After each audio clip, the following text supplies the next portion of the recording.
দর্শক, আমরা অত্যন্ত দুঃখের সঙ্গে জানাচ্ছি বিএনপি চেয়ারপারসন ও সাবেক প্রধানমন্ত্রী বেগম খালেদা জিয়া আর নেই। আজ সকাল ৬টায় রাজধানীর এভারকেয়ার হাসপাতালে শেষ নিঃশ্বাস ত্যাগ করেন তিনি।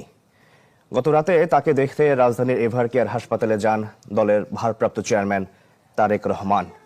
এছাড়াও হাসপাতালে যান বিএনপি মহাসচিব মির্জা ফখরুল ইসলাম আলমগীর।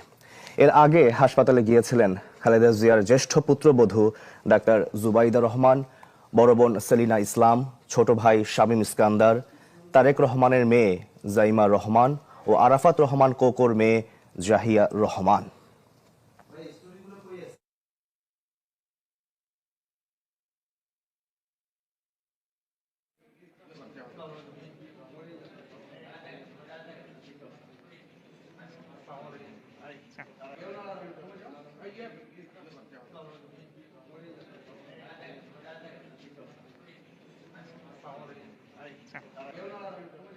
আচ্ছা